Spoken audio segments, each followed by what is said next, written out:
Selamat malam, 1 jam lebih dekat malam ini kembali kedatangan tamu spesial. Sosok ini pernah mencuri perhatian pada saat sidang umum MPR tahun 98 karena pidatonya yang pada saat itu mengkritisi Orde Baru. Beliau pernah menjadi menteri di era Gus Dur dan sekarang kembali menjadi menteri di era Presiden Jokowi. Kita sambut Menteri Sosial Ibu Khofifah Indar Parawansa. Betul ya Bu ya, Assalamualaikum. Salam. Waktu itu sempat sampai menghebohkan tahun 98. Ya, waktu itu Orde Lama. Jadi ketika kita berbicara reformasi politik, agak banyak yang kemudian telinganya jadi merah. Jadi merah. Tapi nanti saya akan tanya lagi soal ini ya Bu ya. Silakan Ibu duduk di sebelah sini. Oke, sekarang Ibu pegang Kementerian Sosial ya Bu ya. Ini ada data dari PBB, pernah dengar nggak Bu bahwa Indonesia ini urutan kelima terbesar dalam hal angka Homeless, gelandangan. Betul Bu? Ya, itu homeless yang saya tahu ya. Oke. Kira-kira 10 hari lalu lah ada publish dari UN bahwa tunawisma di Indonesia masuk 5 besar. 5 besar ya Masuk Bu? 5 besar dan ini menurut saya adalah PR kita bersama. Prihatin nggak Bu dengernya? Pasti Jarang-jarang semua- loh Indonesia berprestasi. Pasti semua akan membangun satu kewaspadaan, satu evaluasi, satu langkah-langkah yang mesti kita harus lakukan lebih sinergis di antara public-private partnership. Tentu pemerintah pusat, pemerintah provinsi, pemerintah kabupaten kota, dan private sector saya rasa mesti bergandengan tangan untuk bisa mencari solusi. Karena titik-titiknya sebetulnya relatif bisa terdeteksi. Nah itu dikabarkan bahwa Jawa Timur itu se-Indonesia itu peringkat 1, betul begitu ya Bu ya?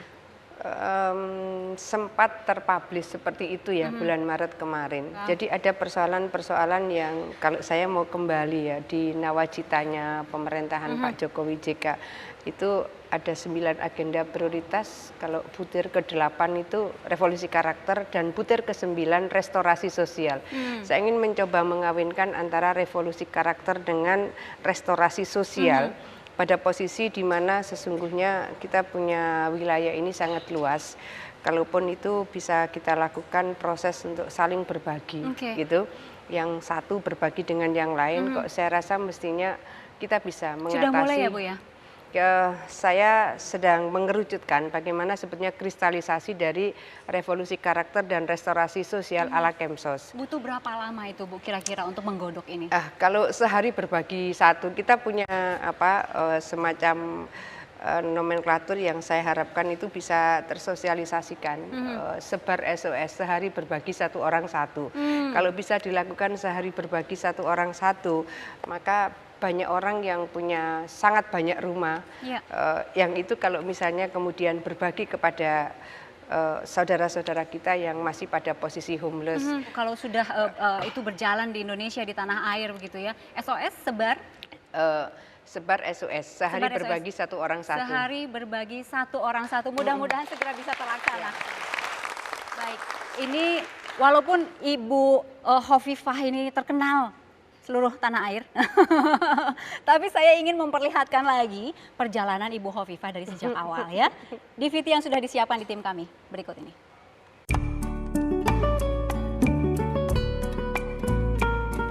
Nama Khofifah Indar Parawansa kembali mengisi jabatan menteri setelah Presiden Joko Widodo memilih dirinya sebagai Menteri Sosial dalam Kabinet Kerja 2014 hingga 2019. Tahun 1992, Khofifah Indar Parawansa terpilih sebagai anggota DPR RI dari Partai Persatuan Pembangunan atau PPP periode 1992 hingga 1998. Namun, perubahan peta politik pasca lengsernya rezim Orde Baru membuatnya keluar dari PPP dan hijrah ke Partai Kebangkitan Bangsa atau PKB. Pada periode 1998 hingga 2000, politisi yang berkarakter tomboy saat belia ini kembali duduk di DPR sebagai wakil PKB. Di zaman pemerintahan Presiden Kiai Haji Abdurrahman Wahid atau Gus Dur, sosok alumni pasca sarjana FISIP UI ini menjabat sebagai Menteri Pemberdayaan Perempuan. Awal tahun 2013 kembali muncul dalam kancah politik nasional saat maju dalam pemilihan Gubernur Jawa Timur periode 2014 hingga 2019. Perempuan yang mudah terharu ini merupakan anak dari pasangan almarhum Haji Ahmad Rai dan Hajah Rohmah. Lahir di Surabaya, Jawa Timur 19 Mei 1965. Khofifah menikah dengan Indar Parawansa dan memiliki 4 orang anak. Kini sebagai Menteri Sosial, Khofifah sedang sibuk mendata jumlah keluarga miskin dan mencari solusi untuk memperbaiki kehidupan sosial di Indonesia. Tidak jarang, Khofifah masih berada di kantornya hingga larut malam.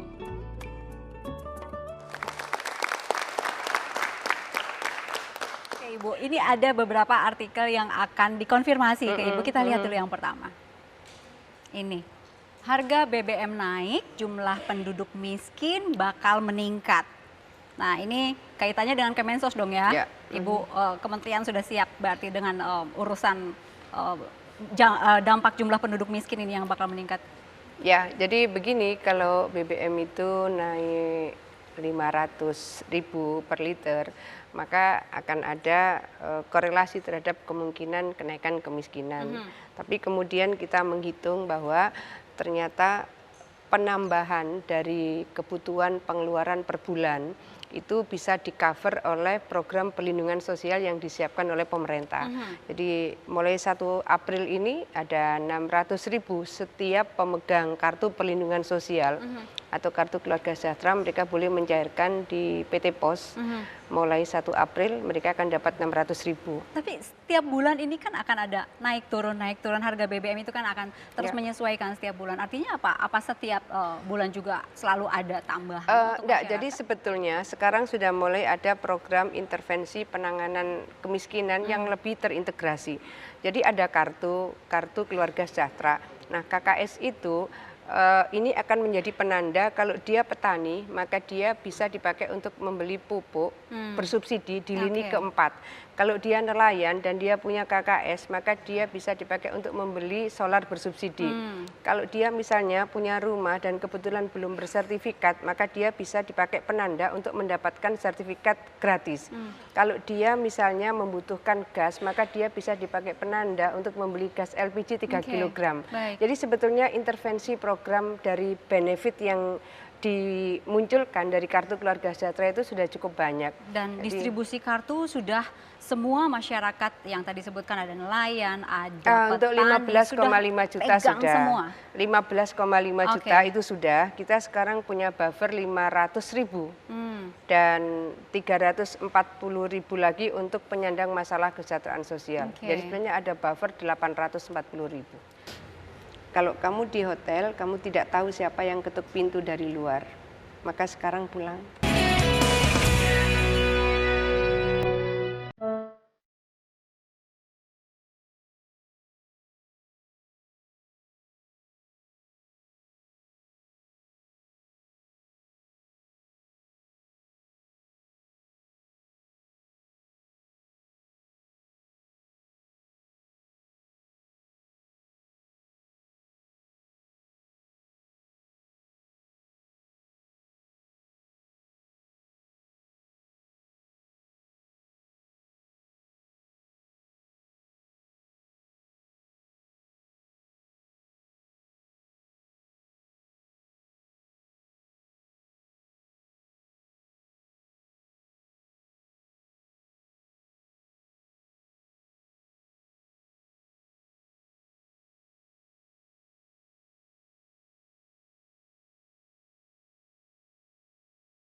Kembali mengorek kesedihan Ibu.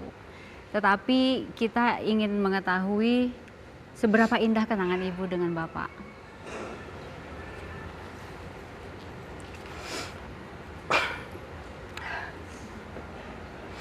Mungkin banyak orang tahu kalau saya hampir selalu berbicara selalu di backup oleh data yang cukup. Pada saat itu tidak semudah seperti sekarang, kita bisa dapat data dari internet, ya kita googling dengan inisial apa sudah keluar semua. Hari itu kalau kita mau dapat data kita harus ke BPS, dan di BPS kita tidak mudah mendapatkan data yang kita butuhkan. Suami saya punya support yang luar biasa. Saya seringkali ke DPR membawa koper itu bisa 2, kertas koper itu, karena yang satu itu adalah buku-buku yang isinya data-data. Kita bisa bayangkan selalu data-data itu bukunya tebal-tebal dari BPS, dan selalu suami saya support untuk itu. Saya rasa tidak mudah bagi seorang perempuan untuk bisa menjalani karirnya kalau tidak disupport oleh keluarga, ya. Itu Bapak sangat mengkhawatirkan keselamatan ibu pada saat habis menyampaikan pandangan umum di MPR, ya Bu, ya, sampai ibu nggak boleh nginep di hotel gitu. Suami saya tahu bahwa ada hal-hal tertentu yang harus dilindungi dari istrinya. Pada saat saya menyampaikan, mungkin di mata beliau juga cukup pedas gitu ya, cukup keras, maka beliau datang ke hotel lalu beliau sampaikan begini, kalau kamu di hotel, kamu tidak tahu siapa yang ketuk pintu dari luar, maka sekarang pulang. Kalau di rumah saya bisa melindungi kamu. Itu yang beliau sampaikan. Jadi support saya ke politik luar biasa. Masih ada satu lagi, tapi yang ini adalah jenisnya tantangan, ya. Ini tantangan untuk Ibu Menteri. Waduh. Apa ya? Oke. Dibuka sekarang atau gimana ini? Oke. Dibuka. Silakan Bu, dibuka Bu. Jreng-jreng. Oh iya. Dikeluarkan isi. Oke, kalau mau diperlihatkan ini adalah es mambo ya Bu ya? Iya. Oke, silakan Bu, ini tantangan dulu boleh, itu gimana jualannya nih Bu? Ayo dong. Boleh sambil Boleh enggak, Pak? Ayo, Pak. Ayo, Pak. Aduh. Yeay. Mari, Pak. Oke. Boleh ya? Boleh. Ya. Ayo, nggih. Iya, ada. Ya, dan jualannya langsung habis. Kalau dulu gimana tuh Bu? Zaman usia berapa dan menjajakannya tuh seperti Ibu itu? Zaman saya SD, sekampung saya itu belum ada yang punya kulkas. Oke. Jadi saya kalau mau dapat es, saya harus di kompleks perumahan dosen YIN. Rumah saya kebetulan bersebelahan. Nah, di situ ada yang memang menyiapkan, saya rasa tidak begitu termosnya. Termosnya agak panjang. Saya biasa ambil aja gitu, saya ambil terus saya jual sambil saya obak sodor. Jadi saya main obak sodor, saya taruh aja termos, nanti orang yang mau beli gitu dia akan hof, beli hof gitu, hof tuku hof gitu. Nanti saya berhenti sebentar, lalu saya tinggal lagi main obak sodor. Jadi saya bawa itu. Silakan Bu. Ya. Memang untuk bantu keluarga atau emang? Enggak, saya anu saja. Menikmati aja gitu. Ada sesuatu yang orang butuh es, tetapi tidak ada penjual, kan kayak gitu enggak mudah. Itu untungannya itu Ibu pakai buat apa? Saya tidak hanya itu, saya suka misalnya karena orang tua saya itu punya lumayan lah ya. Padi itu kalau sudah selesai dipanen, sisanya itu pasti masih banyak. Saya suka ngambil sisanya itu. Jadi sisanya itu lalu saya kumpulkan lagi dan seterusnya. Saya biasa kalau beli buku, waktu itu saya belinya di daerah Sunan Ampel itu pasti banyak penjual buku di situ. Saya beli buku. Bahkan suatu saat itu jumlah duit yang saya kumpulkan ternyata cukup banyak. Akhirnya saya sempat minta diantar ibu saya belilah cincin sampai 2 gram. Wow. Iya, untuk cincin saya pertama itu 2 gram, masih saya simpan bahwa sampai itu sekarang. Sampai sekarang. Jadi itu hasil saya jualan es itu. Sama ini. Nah. Kamar Daim. Pak Daim itu tahu persis ya masa Ibu masih kecil sampai dengan sekarang. Iya Pak. Ya, tahunnya dari SMP. Oke, waktu itu masih sebesar apa Ibu Hovifa? Oh, enggak, sudah SMP, SMA. SMP kelas 2 lah. SMP saya. kelas 2. Dan Pak Daim sebagai Saya driver di Hotija saya. Bawa Ini kan mobil, masih bawa mobil beliau. murid. Cuma mobil cuma satu waktu itu memangnya ada kegiatan kemana pasti saya. Gitu. Asal saya datang, beliau yang bagian mengantar saya. Bapak ini kan waktu itu ada kabar bahwa Pak Indar meninggal dan Ibu dapat kabar begitu. Ini Bapak sempat mengantar? Nah, memang dengan saya ada pengajian ke sepanjang itu, tapi saya tidak mengerti. Saya kan parkir di luar ya, ada satpam. Ibu turun, gitu saja. Turun kemana gitu saya. Ya ibu itu langsung, oh Pak Indar. Saya langsung ke mobil, tapi mobil mau buka pintu itu saya agak angel masih waktu itu. Pas ibu masuk ke mobil, bilang ke saya, Pak Indar tidak ada. Itu saya dek itu saja. Ya ibu, ya itu yang saya terenyuh lah waktu ibu, soalnya ibu itu kemana-mana tidak ada pasti tegar lah gitu saya. Waktu itu dan saya pulang dari itu kira-kira 4 kilo, saya tanya kepada ibu, Bu, apa langsung bandara atau ke rumah dulu? Kalau ke bandara itu saya kira di Jakarta adanya. Ibu bilang di Makassar di Papua. Ya saya langsung pulang ke rumah. Baik. Saya melihat bahwa ada sesuatu yang kalau saya ditanya orang, apa betul Gus Dur wali? Saya bilang betul. Buktinya saya bilang. Ilahilah tulil firdaus Allah fala aqwa ala naril jahimi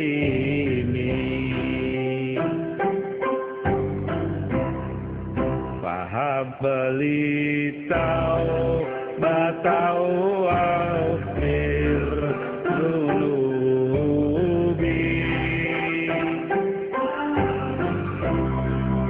wa innaka ghafirul dzambil azimi.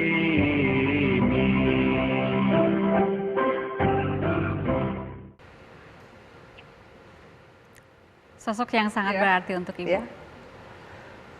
Gus Dur, Bapak bangsa. Untuk Ibu Tidak pribadi? pernah lelah berjuang untuk kebaikan kemanusiaan. Saya melihat bahwa ada sesuatu yang kalau saya ditanya orang, apa betul Gus Dur wali? Saya bilang betul. Buktinya saya bilang. Jadi waktu itu Gus Dur kan malam ya, jam 12 setelah penolakan pertanggungjawaban Pak Habibie baru kemudian eksplisit menyebut mau mencalonkan. Tidak ada persiapan, misalnya calon presiden itu harus ada surat pernyataan dari pengadilan negeri bahwa tidak sedang dipidana, harus ada surat keterangan dari Kapolres bahwa berkelakuan baik, kayak gitu. Ini sudah jam 1 saya sampai kamar, saya telepon Mas Fajrul Falah almarhum gitu. Ini Mas Rul, saya minta tolong disiapkan surat-surat ini gitu. Saya hanya menyiapkan surat nomor 1 adalah surat pencalonan Gus Dur oleh fraksi MPR. Kedua adalah surat kesediaan Gus Dur untuk mencalonkan diri. Tapi saya juga sudah siapkan surat bahwa yang bertanda tangan di bawah ini nama Kiai Haji Abdurrahman Wahid, alamat Ciganjur, menerangkan dengan sebenarnya bahwa saya berkelakuan baik. Padahal ini kan mestinya dari polisi. Menerangkan dengan sebenarnya bahwa saya tidak sedang dipidana, mestinya dari pengadilan negeri. Pada saat saya mendaftarkan Gus Dur sebagai presiden, itu saya hanya ditemani oleh Pak Arifin Junaidi. Berdualah kita ke gedung KK1. Pada saat kita mendaftarkan di sudah diterima gitu. Tapi itu kan jam 7 penutupan. Nah, setelah itu jam 9 itu pembukaan sidang umum MPR oleh Pak Amin Rais. Jam setengah 10 di break karena ada proses verifikasi dokumen. Jam 10 itu Sekjen MPR itu mengumumkan bahwa seluruh persyaratan pencalonan Gus Dur sebagai calon presiden itu dianggap sah dan lengkap. Ibu Jadi, kaget? kalau ada orang se-Indonesia atau orang PKB yang paling kaget itu pasti saya, karena saya yang tahu bahwa ini nggak ada surat-surat yang mestinya distempel tanda tangani Kapolres, nggak ada, distempel tanda tangani Pengadilan Negeri, nggak ada, distempel tanda tangani Pengadilan Tata Niaga juga tidak ada. Jadi saya bilang kok bisa ya ini dinyatakan lolos semua sudah. Baik. Setelah itu Kalau boleh tahu seberapa dekat Ibu dengan almarhum? Saya rasa mungkin Mbak Indi yang termasuk menelpon saya ketika Gus Dur wafat pada saat proses pemakaman dan saya on the way ke Jombang waktu itu. Dan saya rasa saya sampai sekarang termasuk yang belum pernah mau memberikan testimoni proses nyantrinya saya dengan Gus Dur misalnya. Ketika saya masih di P3, Gus Dur lah yang panggil saya untuk menjadi salah satu ketua di PKB. Di tahun 98 mungkin terlalu muda bagi seorang Khofifah untuk masuk dalam struktur ketua. Usia berapa saat itu? Sudah 35 ya. Tetapi hari itu memang kalau ketua-ketua di jajaran partai senior-senior ya. Akhirnya ya sudahlah, itu penugasan dari beliau yang waktu itu Ketua Umum PBNU. Gus Dur mungkin mencatat betapa saya jalan saja melaksanakan tugas gitu ya. Akhirnya saya ditugasi Gus Dur untuk menjadi salah satu wakil ketua DPR RI. Setelah saya ditugasi menjadi wakil ketua DPR RI, akhirnya ya kira-kira 20 hari setelah itu, setelah Gus Dur pelantikan, saya juga ditugasi di kementerian. Perkenalan pertama dengan Gus Dur itu di mana itu? Nah, saya pertama ketemu Gus Dur itu tahun 92. Jadi tahun 92 saya kelas 1 SMA. Kelas 1 SMA, kemudian saya ini nggak ngerti, tapi saya baca saja kalau Gus Dur nulis artikel di salah satu majalah yang sangat populer ya. Saya baca bisa 2-3 kali karena Gus Dur itu kalau nulis panjang sekali baru titik, panjang sekali baru titik.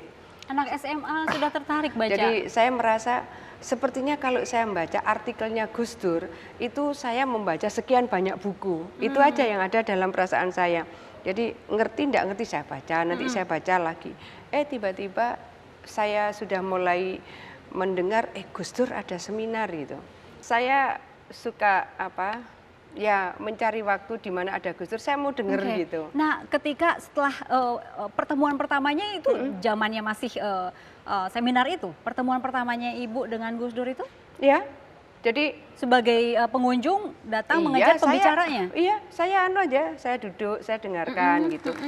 Ibu dan kemudian Gus Dur menjadi presiden, kami mendengar bahwa Ibu sangat dekat dengan Gus Dur sampai pada saat Gus Dur sakit dan pada saat momen sedang diturunkan, pada saat itu Ibu menemani terus?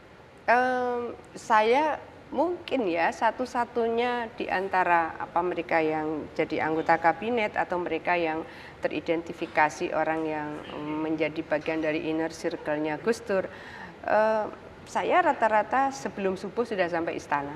Hampir tiap hari. Dari rumah jam berapa berarti itu, Bu? Ya enggak pakai jam-jam, pokoknya sebelum subuh saya sampai istana. Biasanya saya sholat subuh di istana, kemudian saya ikut menemani Gus Dur jalan pagi. Nah, biasanya kalau Gus Dur jalan pagi itu syairan seperti yang tadi itu. Ilahi lastulil firdausi ahla. Setelah itu terus Gus Dur menerjemahkan. Biasanya dulu yang menikmati jalan pagi sambil menelaah syairannya Gus Dur itu Pak Wimar Witular. Pak Wimar dulu bilang, Gus Dur kalau saya sering jalan pagi, yang sekuler pun bisa jadi ideolog gitu. Karena Gus Dur hafal itu 2000-an syairan Abu Nawas itu. Terus gitu tiap hari dibaca, diterjemahkan, dibaca, diterjemahkan. Jadi sebetulnya proses pembelajaran pengenalan terhadap diri Tuhan dan lingkungan itu secara langsung atau tidak langsung mereka yang ikut jalan pagi itu pasti akan tertular gitu. Pada saat sakit juga Ibu mendampingi terus? Saya termasuk yang rutin lah. Saya termasuk yang rutin sowan, dan pada saat beliau sudah mulai sakit, saya 3 kali dipesan Gus Dur. Beliau sampaikan begini, Mbak, kalau nanti saya ini meninggal, kata Gus Dur, tolong ya di batu nisan saya itu ditulisi The Humanist Died Here. Jadi itu 3 kali, pesannya ini sama. Pada saat itu saya mikir, oh Gus Dur ini sebetulnya lebih senang disebut sebagai sosok humanis. Akhirnya itu ditulis? Belum, tapi saya sudah sampaikan kepada Mbak Inai karena memang belum dikijing, makamnya belum dikijing. Baik. Ya. Oke. Taman safari politik itu indah kalau ada yang hijau, ada yang merah, ada yang kuning. Kalau hijau semua juga nggak bagus. Ini saya harus kembali ke awal lagi, awal karir politik Ibu nih. Sidang umum yang pertama bukan kan? Sidang umum tahun... Pertanyaannya adalah, ini Ibu mulai mencorong namanya, kelihatan dan mencuri perhatian pada saat sidang umum MPR tahun 98. Iya. Memang sudah diniatkan bahwa pada sidang umum itu Ibu akan bicara ini. Memang sudah? Enggak. Jadi hampir semua partai saya rasa ya, hari itu kan hanya 3 partai saja. Kita yang menjadi jubir itu ya jubir gitu, karena jubir kan hanya membaca naskah yang disiapkan oleh partai. Pada saat itu saya diminta untuk membaca naskah itu. Kita kan ketat sekali untuk waktunya, lalu biasa dulu di P3 itu sebelum kita masuk ke forum itu betul-betul kita membaca di pleno dan orang akan memberikan kritisi dari apa yang kita baca, pelafalannya, intonasinya, suaranya dan seterusnya. Tiba-tiba di sebuah pleno di mana saya harus membacakan itu tidak keluar suara saya. Jadi tidak keluar tuh betul-betul tidak keluar. Jadi membaca ya tidak keluar, batuk tidak keluar gitu.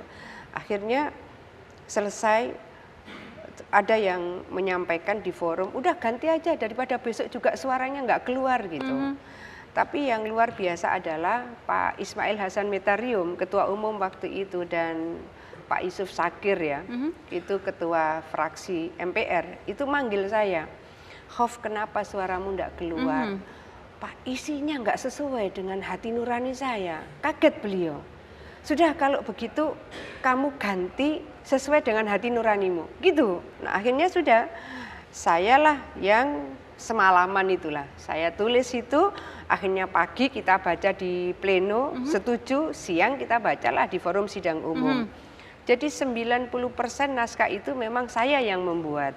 Disitulah saya menyampaikan begini, ini sebuah proses demokrasi. Kalau orkestra itu aneka macam musik itu berbunyi bersamaan dan diberi ruang untuk berekspresi. Jadi saya menyebut begini, taman safari politik itu indah kalau ada yang hijau, ada yang merah, ada yang kuning. Kalau hijau semua juga nggak bagus, kuning semua nggak bagus, merah semua nggak bagus. Maka saya menyampaikan pentingnya reformasi politik. Nah, bahasa reformasi politik itu rupanya hari itu agak tajam ya. Kalau sekarang mah kita biasa. Tapi bahwa di tahun 98 sebuah statement tentang reformasi politik itu memang sesuatu yang mungkin agak kalau bahasa sehari itu cetar membahana gitu kali ya. Iya. Nah, dan kita harus konfirmasi gitu. Ini dengan saksi yang pada saat itu juga hadir begitu. Iya. Mungkin mau tengok ke kanan silakan.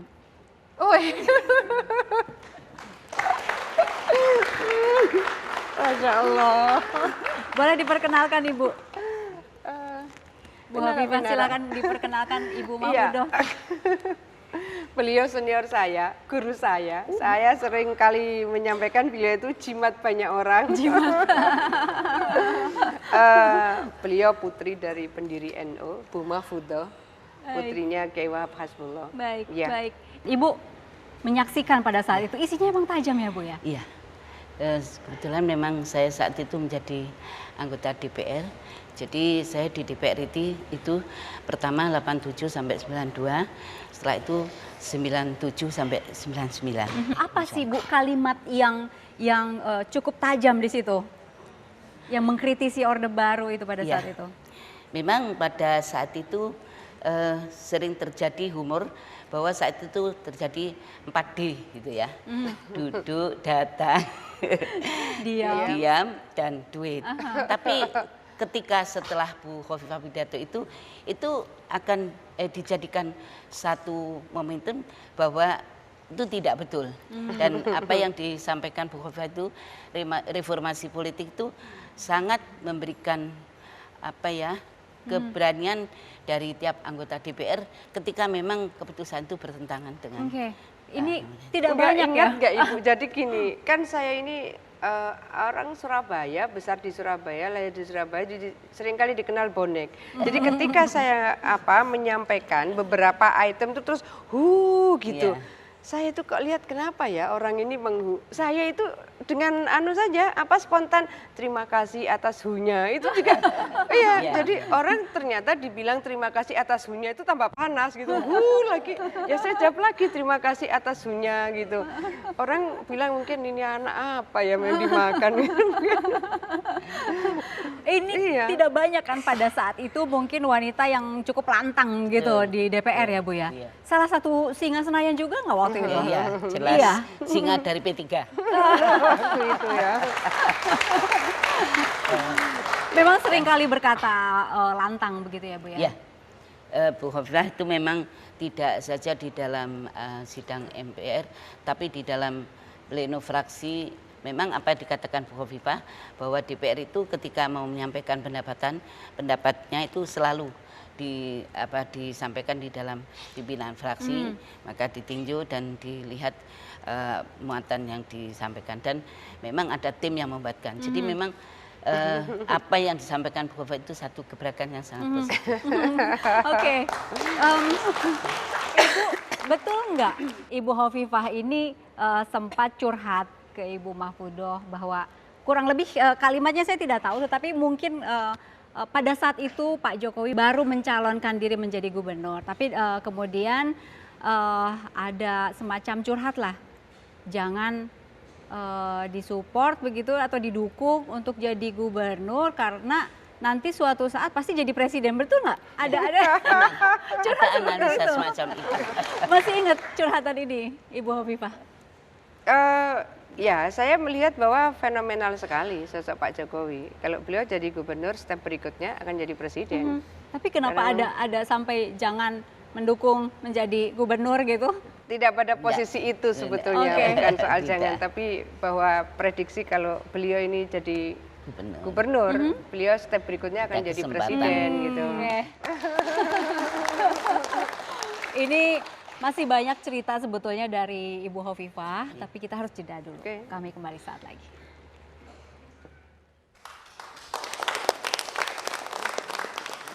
Wah, ini saya habis ketemu harimau. Saya bilang, jangan-jangan nanti saya ketemu penghuni Mahameru. Emang dia jarang keluar katanya.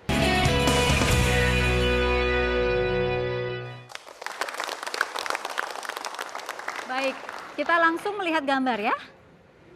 Oke, ada gambar yang ingin diperlihatkan ke hadapan Ibu Khofifah.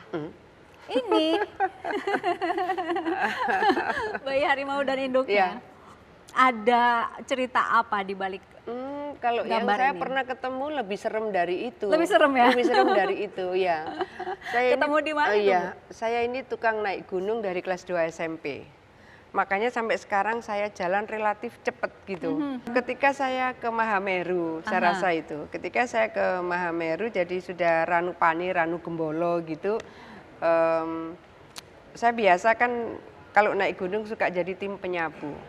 Saya ini memang suka, ini kalau gunung itu kan kita muter begini. Hmm. Nah, padahal sebenarnya kita bisa membypass Iya. gitu. Kita membypass berarti kita nggak pakai muter, kita Tapi lebih cepet capek lah ya? gitu. Ya pasti. Iya. Ketika saya mencoba, ini kenapa harus puter? Kalau ini kita naik begini, kita mestinya lebih cepat. Nggak taunya ternyata waktu saya naik yang saya lihat itu ada terowongan kayak gitu ya. Di Ibu berapa dalamnya orang? sendiri. Sendiri? Sendiri. Wow. Terus? Tapi di belakang saya ada. Oke. Gitu. Tapi cuma karena kan saya di depan, jalannya cepat. Terus saya lihat, setelah itu ada lubang gitu, ada lubang. Saya lihat, wah ini harimau sama anaknya itu kan udah salah 5 ekor anaknya sama ibunya gitu. Waduh, kalau sudah kita begitu sendiri, terus di situ itu ada harimau plus anaknya, coba bayangkan, ini kan hanya ada kita dan Tuhan waktu itu ya. Siapa yang bisa menyelamatkan kita? Jadi saya sudah akhirnya mundur. Kita nggak bisa bersuara. berbalik. Jangan sampai bersuara. Jadi kita mesti mundur sampai kemudian kita ketemu jalan, akhirnya melingkar lagi. Jadi saya menangkap, wah ini ada perjalanan-perjalanan yang menjadikan saya memang sudah harus lebih hati-hati. Nah, pada posisi seperti itu saya masih dibayang-bayangi oleh semacam wanti-wanti dari senior saya. Yeah. Hati-hati Hof, kalau ke Mahameru itu nanti kadang kita bisa bertemu dengan penghuni Mahameru gitu. Jadi penghuni Mahameru itu dia masih makan manusia. Jadi memang kita harus hati-hati gitu. Oke. Nah, wah ini saya habis ketemu harimau. Saya bilang, jangan-jangan nanti saya ketemu penghuni Mahameru. Emang dia jarang keluar katanya. Akhirnya saya ketemu, wah ini kok ciri-ciri persis yang senior saya bilang. Apa gitu. itu ciri-cirinya, Jadi Bu? Mahameru itu orangnya tinggi, besar, putih gitu ya, bersih wajahnya. Dia hanya pakai di sini ya? Pakai saya merinding. plastik aja di sini, tapi dia bawa celurit bulat putih gitu ya, mengkilat. Mau bilang apa? Kalau kita sudah sendiri, ini kan puter begini, yang penghuni Mahameru itu ke sini, terus sayanya ke sini. Terus? Jalan di gunung itu kan nggak lebar Iya. gitu, paling jalan 2 meter gitu. Terus Kalau ketemu? kita sisipan, ya sudah pada saat itu kan kembali berdoa. Ya Allah saya mau umur panjang, ya Allah saya mau umur panjang, saya mau selamat. Itu saya ingat saya masih sempatkan noleh, di belakang saya ini belum ada lagi teman-teman. Wah sudah, akhirnya sudah, mau bilang apa ya kita tetap harus jalan, masa berhenti. Nggak ada interaksi. Saya nggak ada interaksi, cuma saya meyakini ini yang oleh senior saya disebut penghuni Mahameru gitu. Sudah. Kalau lagi maunya ya memang disabet leher ya lepas lah, lepas. Jadi, Aduh ya ampun. iya. Alhamdulillah, Oke. saya selamat. Tapi oke, ini soal naik gunung ya. Tadi Ibu sempat juga cerita mengenai tomboynya Ibu naik motor itu ya. Motornya tapi udah nggak ada ya Bu? Atau masih ada? Udah nggak kalau sekarang. Ini tahu cerita soal motor nih ini nih berdua nih pasangan ini. Kok bisa dapat? Kok bisa dapat? Ibu. Bener ya? Boleh diperkenalkan nih Bu.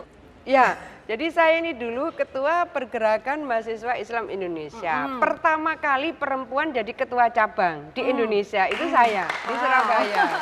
Nah, sekretarisnya beliau, bendaharanya beliau.